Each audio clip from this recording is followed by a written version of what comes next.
हम पढ़ेंगे hydride of group hydride of group 17। तो हमने लास्ट क्लास में ऑक्सीडेशन स्टेट पे छोड़ा था। ये आसान है टॉपिक।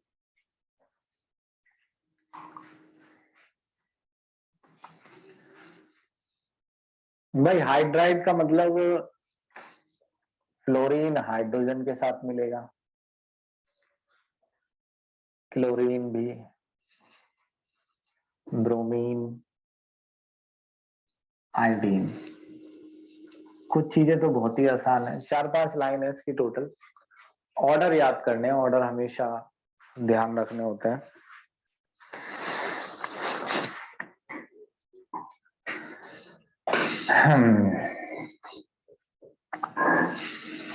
सबसे पहले है बॉन्ड डिसोसिएशन एनर्जी।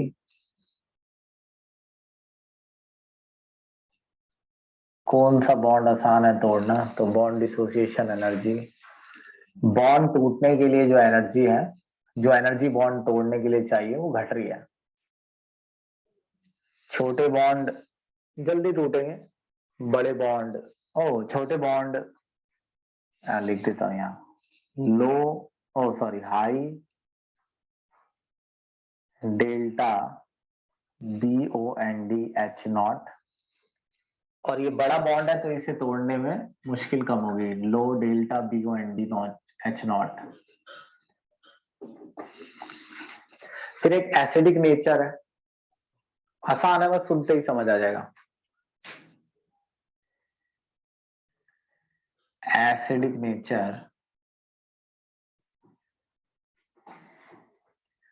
इंक्रीज। भाई एसिडिक नेचर का मतलब है कौन आसानी से H+ देगा। ये छोटे बॉन्ड है, इनमें से H+ निकलना मुश्किल है यहां से टूटकर। बड़े बॉन्ड में से H+ निकलना आसान है, ये टूट के आसानी से टूटेगा और H+ आसानी से देगा। तो acidic nature increase due to ease in donate H+ ion।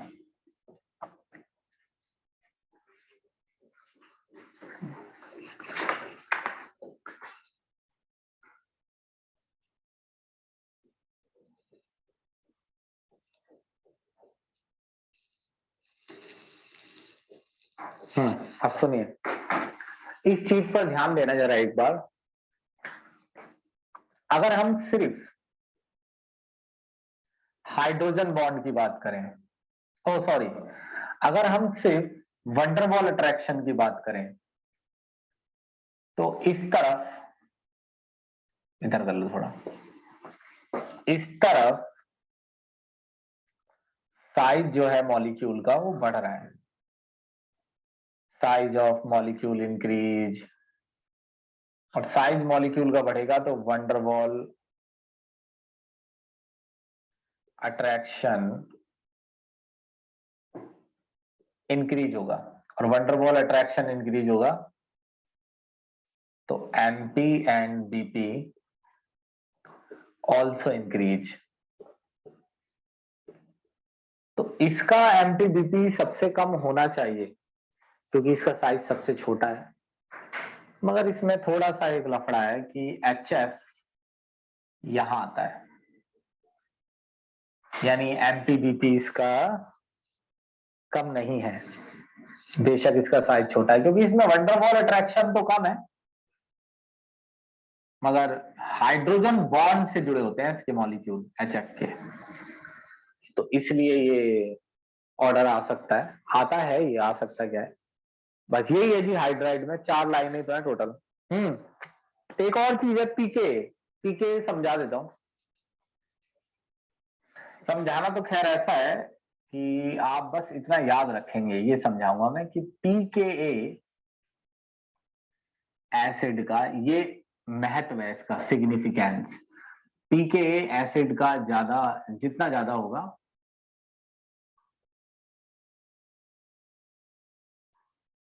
Acid उतना वीक होगा।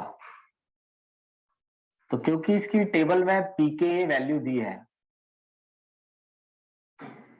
और pKa का उल्टा मीनिंग है, pKa ज्यादा, मतलब हर एसिड का pKa होता है। जैसे अब ये मत कहना कि ये pKa क्या होता है, क्योंकि ये तो 11th इक्विलिब्रियम में आता है, Ka एंड pKa। इसका pKa 3.2 है, ऊपर लिख दो, एसिडिक नेचर यहाँ है। ये pKa, इसका pKa 3.2 है, यानी ज्यादा है, तो ये कम एसिडिक है। इसका pKa कम है, ये ज्यादा एसिडिक है। इसका pKa और कम है, ये और ज्यादा एसिडिक है। इसका pKa और कम है और ये और भी ज्यादा एसिडिक है। तो ये pKa का सिग्निफिकेंस है, याद रखिएगा इसे। अब चलिए अगला टॉपिक है, स्क्रीनशॉट लीजिए इसका।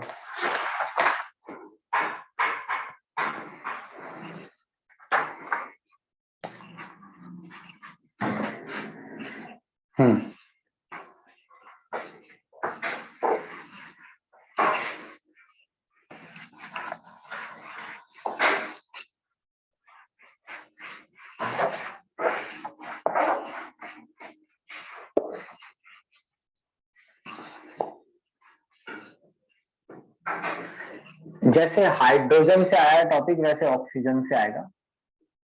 Oxides of group 17। ये पढ़ने में तो बहुत ही इरिटेटिंग है, लेकिन मैं बताता हूँ इसमें क्या क्या याद रखना होता है, क्या दिया है और उसमें से क्या याद रखना है।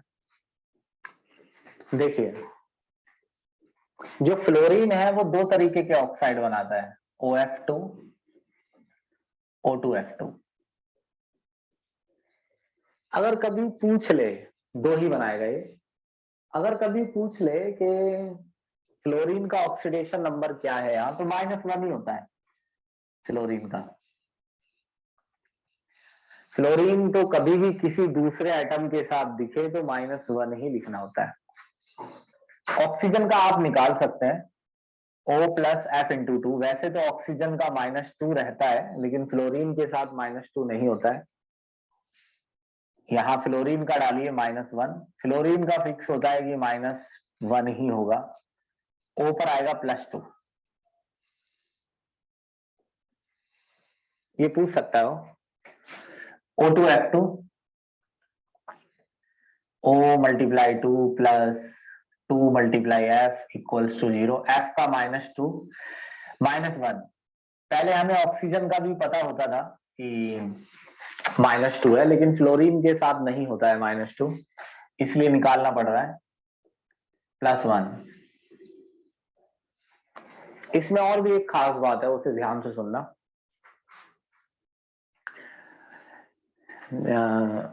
जैसे हम लिखते हैं सोडियम क्लोराइड, तो ये सोडियम है और ये क्लोरीन। तो हम IDE क्लोरीन में लगाते हैं, ऐसे नहीं करते कि मतलब कि क्लोरो पहले बोले और सोडियमाइड IDE इसमें लगाएं।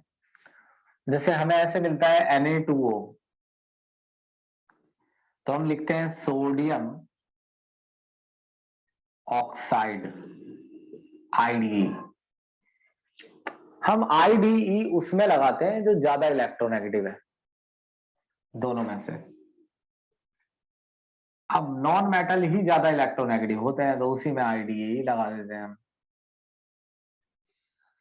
मगर इनमें ऑक्सीजन कम इलेक्ट्रोनेगेटिव है और फ्लोरीन ज्यादा। तो इसका नाम देखिए, कोई ऐसे बोलता है जैसे फ्लोरो ऑक्साइड, तो आप IDE ऑक्सीजन में लगा रहे हैं, ये इस समय सही नहीं है। दरअसल ये ऑक्सोफ्लोराइड है। ऑक्सीजन का नाम ऑक्सो और IDE लगाना है फ्लोरीन में, क्योंकि वो ज्यादा इलेक्ट्रोनेगेटिव है। एक तो ये बात। दूसरी,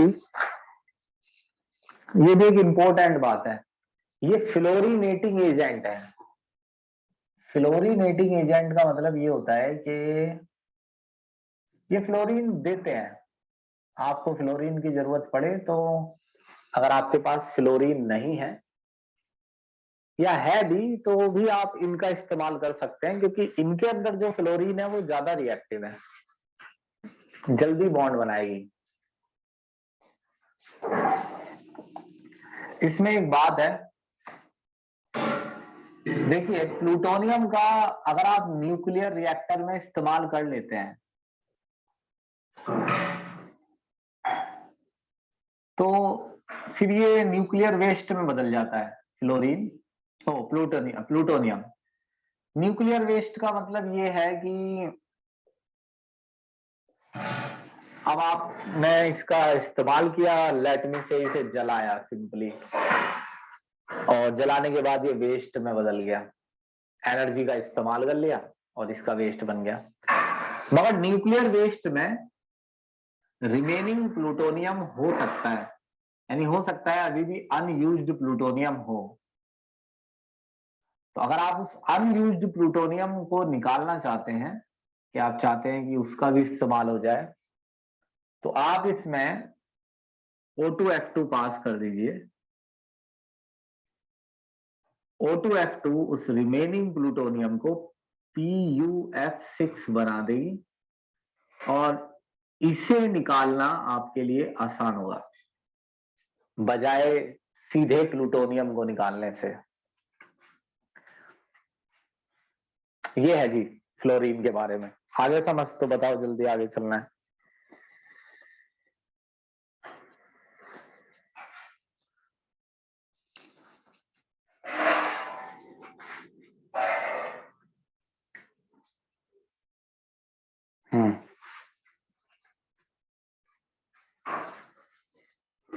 स्क्रीनशॉट लो इसका।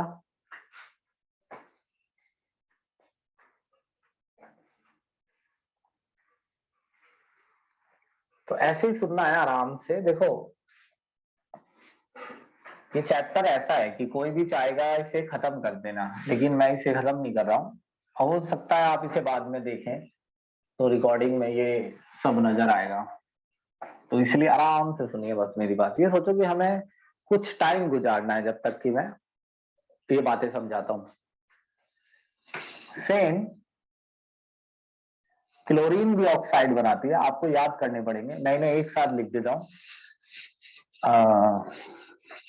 ऐसे याद करके जाना पेपर में कि OF2। हालांकि आप जब तक इस बात को नहीं समझेंगे कि NCERT रीड करके ही आप कुछ कर पाएंगे, जब तक आपका कुछ नहीं हो सकता।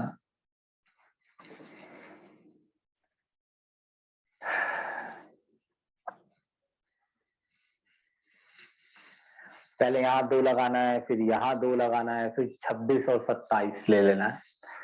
ब्रोमीन सेम है Br2O, BrO2।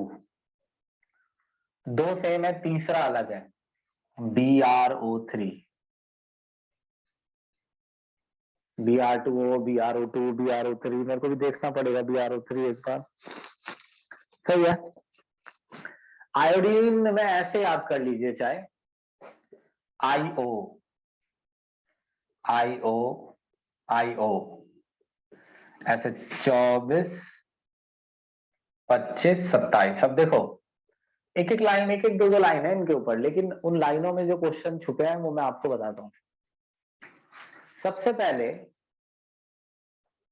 इन तीनों को कंपेयर किया गया है थोड़ा सा, और वो कंपैरिजन ये है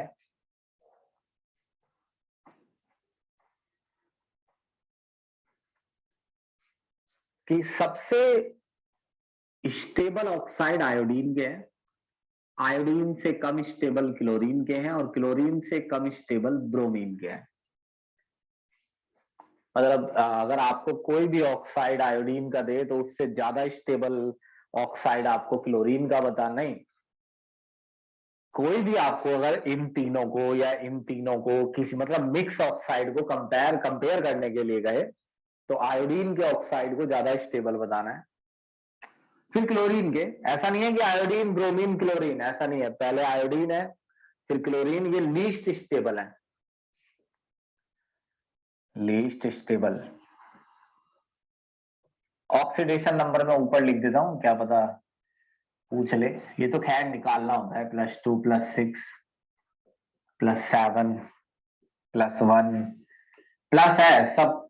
वैसे तो हेलोजन माइनस बनाते हैं हमेशा, मगर इसमें हेलोजन पर प्लस चार्ज है, सब पर पॉजिटिव चार्ज है। फ्लोरीन पे नहीं है, फ्लोरीन पे -1 था, क्लोरीन प्लस में बनाती ही नहीं है। दूसरी बात देखिए, ये सभी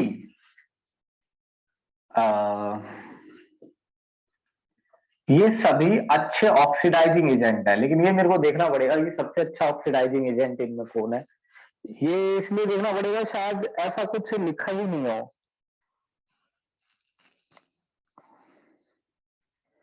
हाँ ऐसा कुछ नहीं है, लेकिन आपको ये बता दिया गया है कि ये सबसे ज्यादा रिएक्टिव है, सबसे अच्छा, मतलब एक इनके बारे में बताया गया है, स्ट्रॉन्गेस्ट ऑक्सीडाइजिंग एजेंट इनमें। ये कंपाउंड सारे ही काफी कम स्टेबल है। ऑक्सीडाइजिंग एजेंट का मतलब है इनमें ऑक्सीजन है, अगर आप इनकी रिएक्शन किसी भी चीज से कराएंगे तो उस चीज को ऑक्सीजन मिलेगी।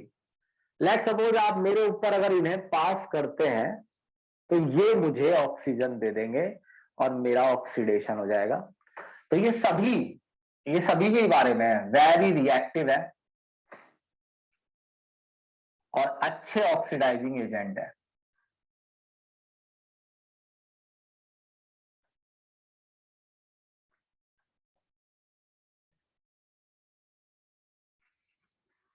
दूसरी बात, स्टेबिलिटी के बारे में 2 बातें याद रखना, यानी आयोडीन के ऑक्साइड ज्यादा स्टेबल है क्लोरीन के कम और ब्रोमीन के उससे भी कम, मगर oxide with higher oxidation state, oxides with higher oxidation state are more stable. Oxide जिनकी ऑक्सीडेशन स्टेट ज्यादा है वो ज्यादा स्टेबल है, जैसे ClO2 से ज्यादा स्टेबल है Cl2O6, Cl2O6 से Cl2O7, क्योंकि जो क्लोरीन है उसका ऑक्सीडेशन नंबर बढ़ रहा है, तो ये हायर ऑक्साइड है। हायर ऑक्साइड का मतलब ये हो गया जहां क्लोरीन का ऑक्सीडेशन नंबर ज्यादा है। मतलब अगर अलग अलग में कंपैरिजन दे तो आयोडीन सबसे ज्यादा स्टेबल है, और अगर एक ही में कंपैरिजन दे तो जिसमें क्लोरीन का ऑक्सीडेशन नंबर या जिसमें ब्रोमीन का ऑक्सीडेशन नंबर ज्यादा है वो ज्यादा स्टेबल है। एक और चीज, जब आप इसे पढ़ेंगे तो इसमें ये लिखा होगा कि जो इन्होंने ये ऑर्डर बनाया है, हालांकि याद ना रखने वाले फिर भी ये क्वेश्चन मुझे भेज देंगे, लेकिन आप अगर इसे पढ़ेंगे तो आपको ये पता लगेगा कि ये जो ऑर्डर है, इस ऑर्डर में लिखा है कि ये जो ऑर्डर बताया गया है ये many kinetics and thermodynamic factors पर डिपेंड है। इसका मतलब कोई एक चीज नहीं है जिस वजह से ये ऑर्डर बनाया गया है।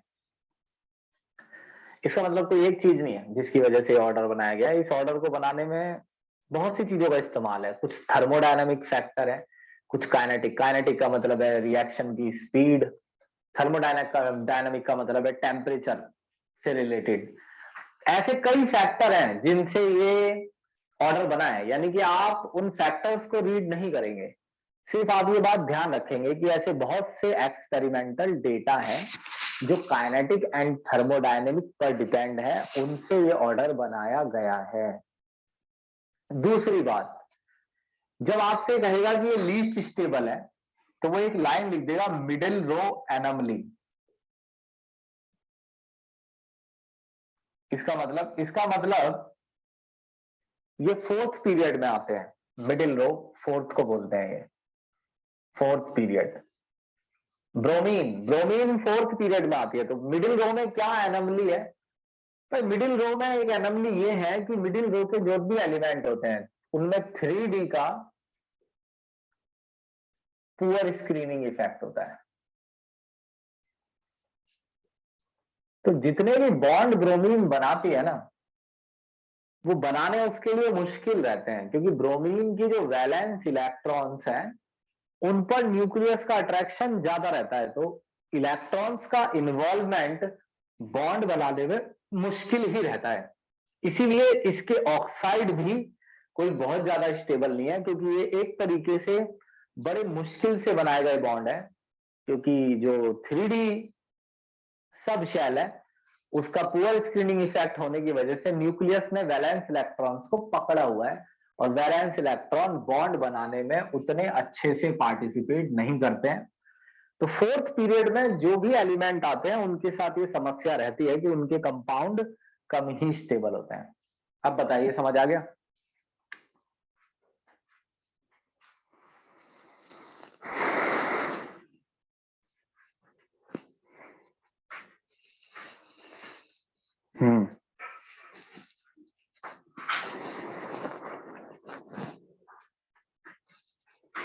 ठीक, अब एक चीज और बता रहा हूँ, स्क्रीनशॉट लो।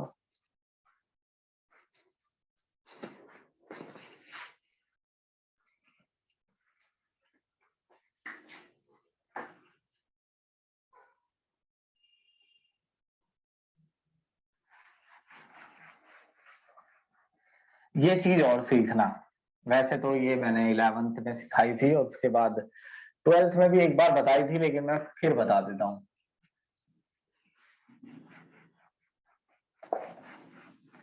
देखिए, आपसे कोई कहेगा कि कौन सा कंपाउंड ज्यादा कोवेलेंट है या आयनिक है, कौन सा ज्यादा कोवेलेंट है या आयनिक है, तो समझना मेरी बात को। इस टॉपिक का नाम रिएक्शन विद मेटल है, और ये लगभग सभी मेटल से रिएक्शन कर लेते हैं, तो ये कोई इश्यू नहीं है कि भाई किस किस मेटल से रिएक्शन करते हैं। हैलोजेंस की रिएक्शन करानी है मेटल से, और हैलोजेंस में कोई प्रॉब्लम नहीं है, वो मोस्टली मेटल से रिएक्शन कर लेते हैं। तो मेटल्स की रिएक्शन नहीं लिखनी है आपको, रिएक्शन लिखी भी नहीं है, आपको ये समझना है। लेट सपोज आप किसी भी ग्रुप से ले लीजिए, मान लीजिए मैं ग्रुप ले लेता हूं पहला, lithium, sodium, potassium, rubidium, caesium. एक चीज इतनी सी समझ लीजिए कि कैटायन जो होता है ना, जैसे Li plus, Na plus, K plus, Rb plus, Cs plus, cation में पोलराइजिंग पावर होती है। ये मैं सिंपल वर्डिंग में लिख दूंगा, आप समझना। पोलराइजिंग पावर, कैटायन में पोलराइजिंग पावर होती है। पोलराइजिंग पावर का मतलब होता है एनायन के इलेक्ट्रॉन्स को अपनी तरफ खींचना। ये मतलब कोई रियल मीनिंग नहीं है, मतलब इसका ओवरऑल ये मतलब है।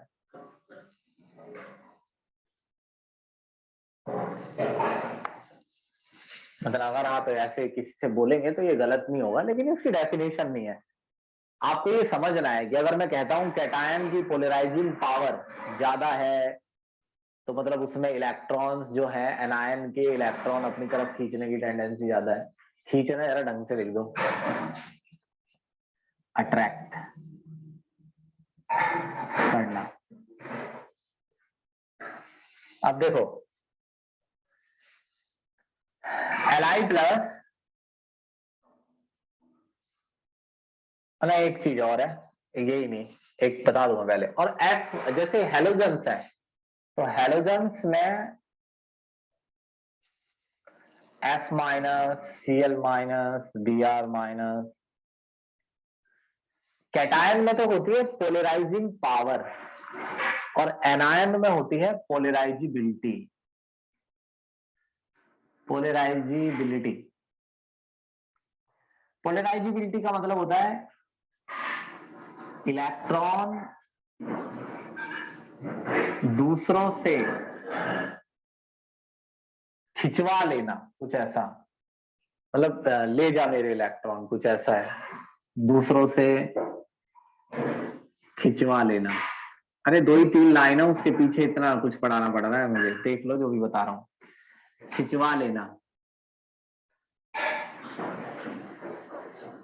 इलेक्ट्रॉन दूसरों से खिंचवा लेना। खिंचवा दिख रहा है, खिंचवा समझता नहीं आ रहा।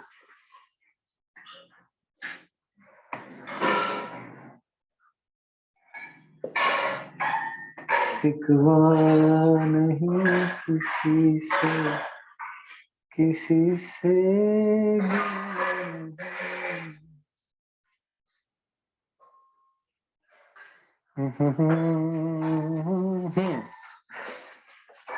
तो ये जो है ना छोटा स्मॉल कैटायन, जो स्मॉलर कैटायन होता है उसकी हाई पोलराइजिंग पावर होती है, यानी छोटे कैटायन में इलेक्ट्रॉन खींचने की टेंडेंसी ज्यादा होती है। लो पोलराइजिंग यानी इसमें इलेक्ट्रॉन खींचने की टेंडेंसी कम है।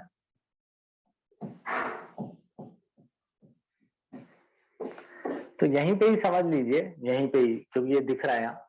वहीं स्मॉल एनायन, छोटा एनायन, लो पोलराइजिबिलिटी, छोटा एनायन अपने इलेक्ट्रॉन खींचने नहीं देगा किसी को भी। लो पोलराइजिबिलिटी यानी इलेक्ट्रॉन खिंचवाएगा नहीं जल्दी से। और वहीं बड़ा एनायन आसानी से खिंचवा लेगा। लार्जर एनायन हाई पोलराइजिबिलिटी यानी जल्दी पोलराइज हो जाएगा। इसका मतलब है देखो, जल्दी पोलराइज करेगा, जल्दी पोलराइज हो जाएगा, यानी ज्यादा खींचेगा इलेक्ट्रॉन को और आसानी से खिंचवा लेगा। तो जो लिथियम आयोडाइड है ये एक कोवेलेंट कंपाउंड है, या ये कह दीजिए कि इसमें कोवेलेंट नेचर है। आप ये बताइए कि किसमें कोवेलेंट नेचर ज्यादा है, LiF, जैसे LiF है और LiI है।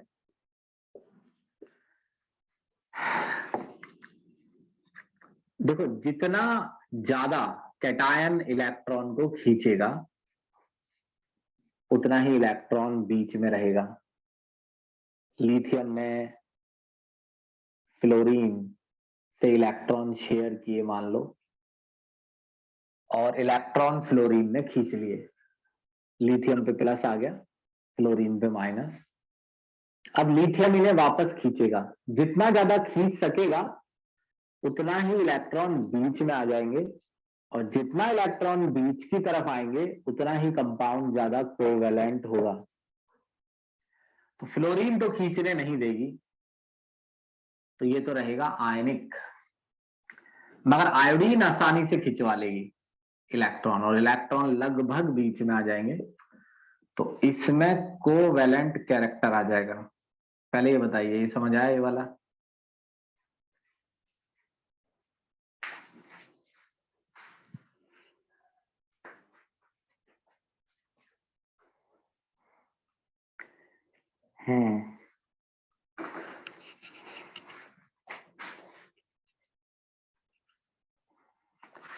आप इसका स्क्रीनशॉट लीजिए, अभी बताऊंगा मैं आगे से।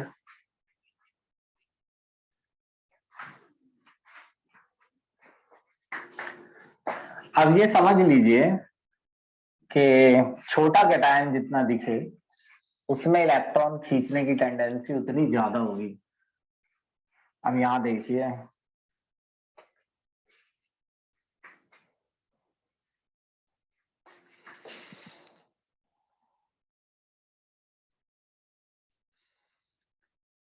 ये बताना कौन ज्यादा कोवलेंट है।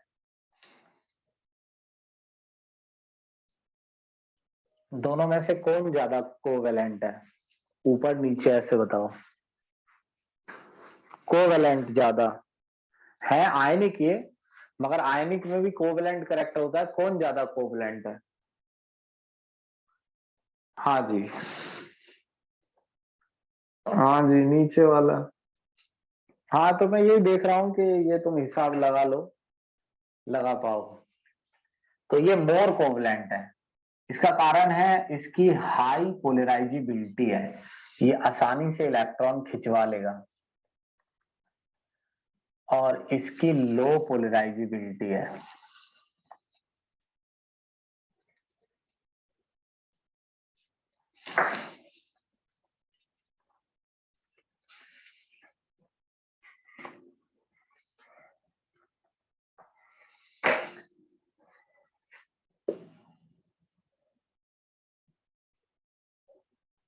मैं सुनता रहा, ऐसे धीरे धीरे खत्म हो जाएगा।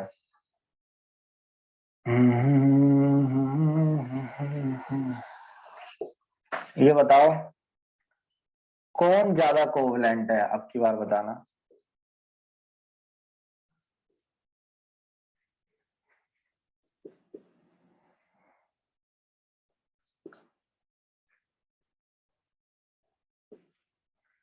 कौन ज्यादा कोवलेंट है?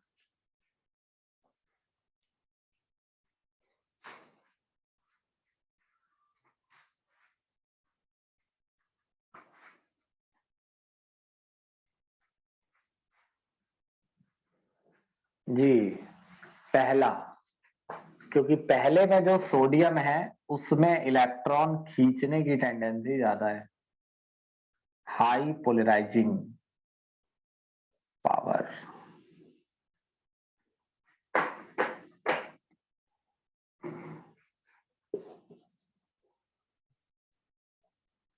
चलो ये बताओ, जो लिथियम है उसी के साइज का है बैरियम, बल्कि उससे छोटा ही होता है साइज, लेकिन कोई बात नहीं, आप मान लीजिए बैरियम नहीं बेरिलियम। बेरिलियम उसी के ही साइज का है, एक ही पीरियड में आते हैं ना, एक पीरियड में साइज ज्यादा चेंज नहीं होता, लेकिन बेरिलियम पे चार्ज +2 होता है, ये याद रखना, लिथियम पे +1 होता है। बताओ कौन ज्यादा कोवेलेंट है? ऐसे एक दो बार और आंसर करना है, हो जाएगा।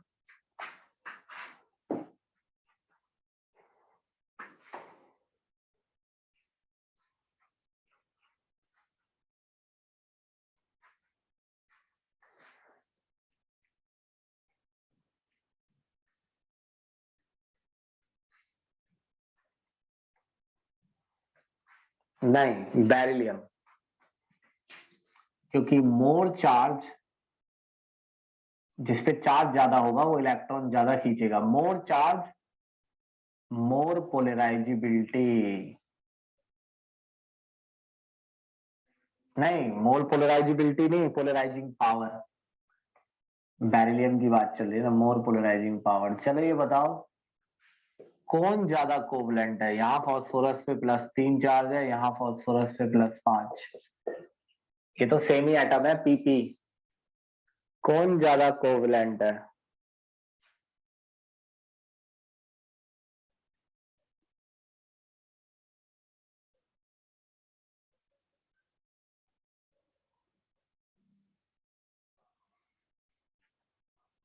जी मोर कोवेलेंट, लेस कोवेलेंट, ऐसे याद रखना है बस जी। हो गया, ग्रुप 17 के कंपाउंड रह गए और ग्रुप 16 के कंपाउंड रह गए। ग्रुप 16 के कंपाउंड में अगली क्लास में खत्म कर दूंगा, ग्रुप 17 के उससे अगली में फिर क्वेश्चन करेंगे, बाकी आपको टेस्ट की डेट बता देंगे क्या है, उन्हीं डेट पर देने आना है, उसमें कोई बहस नहीं है, कोई चेंज नहीं होगा, बस आपको मैं बता दूंगा कि इस डेट पे इस टाइम पे आना है। ठीक है जी, बच्चे नहीं आए आज ज्यादा, इतना ही काफी है, पेपर है बच्चों के। शिकवा नहीं किसी से, किसी